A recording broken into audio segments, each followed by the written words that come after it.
ರಾಜೀವ್ ಗಾಂಧಿ ಆರೋಗ್ಯ ವಿಜ್ಞಾನಗಳ ವಿಶ್ವವಿದ್ಯಾಲಯದಿಂದ ಮಾನ್ಯತೆ ಪಡೆದ ವಿವಿಧ ಕಾಲೇಜುಗಳ ಸಂಯುಕ್ತಾಶ್ರಯದಲ್ಲಿ ವಿಜಯಪುರ ನಗರದಲ್ಲಿಂದು ಸ್ವಸ್ಥ ಭಾರತ ಶ್ರೇಷ್ಠ ಭಾರತ ಯುವ ಶುದ್ಧಿ ಅಭಿಯಾನ ಹಮ್ಮಿಕೊಳ್ಳಲಾಗಿತ್ತು. ಇದೇ ವೇಳೆ ಅಭಿಯಾನದಲ್ಲಿ ನಶಾಮುಕ್ತ ಭಾರತ, ನಶಾಮುಕ್ತ ಕರ್ನಾಟಕ ಹಾಗೂ ಅಂಗಾಂಗ ದಾನದ ಕುರಿತ ಜಾಗೃತಿ ಜಾಥಾ ನಡೆಯಿತು. ಅಭಿಯಾನಕ್ಕೆ ಜಿಲ್ಲಾ ಪೊಲೀಸ್ ವರಿಷ್ಠಾಧಿಕಾರಿ ಲಕ್ಷ್ಮಣ ನಿಂಬರ್ಗಿ ಚಾಲನೆ ನೀಡಿದರು.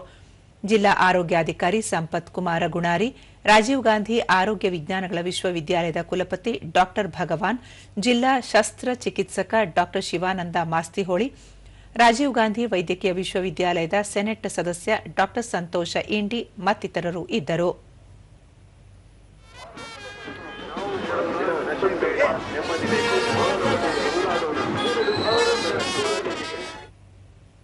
ಬಳಿಕ ದೂರದರ್ಶನದೊಂದಿಗೆ ಡಾ ಭಗವಾನ್ ವಿಜಯಪುರದ ವಿವಿಧ ಕಾಲೇಜುಗಳ ವಿದ್ಯಾರ್ಥಿಗಳಿಂದ ಈ ಜಾಥಾ ಹಮ್ಮಿಕೊಂಡಿದ್ದು, ನಶಾಮುಕ್ತ ಹಾಗೂ ಅಂಗಾಂಗ ದಾನದ ಕುರಿತು ಜಾಥಾ ಹಮ್ಮಿಕೊಳ್ಳಲಾಗಿದೆ.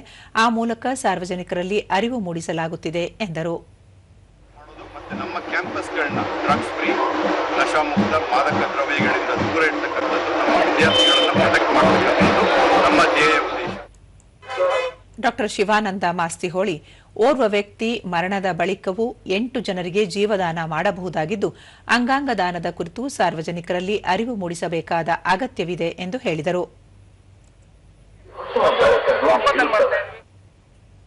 ಡಾ ಸಂತೋಷ್ ಕುಮಾರ್ ಇಂಡಿ, ವಿಜಯಪುರದಲ್ಲಿ 29 ಕಾಲೇಜು ಒಳಗೊಂಡಂತೆ 5,000ಕ್ಕೂ ಅಧಿಕ ವಿದ್ಯಾರ್ಥಿಗಳು ಮತ್ತು ಸಿಬ್ಬಂದಿಯಿಂದ ಅಂಗಾಂಗ ದಾನದ ಕುರಿತು ಸಾರ್ವಜನಿಕರಲ್ಲಿ ಜಾಗೃತಿ ಮೂಡಿಸಲಾಗುತ್ತಿದೆ ಎಂದರು.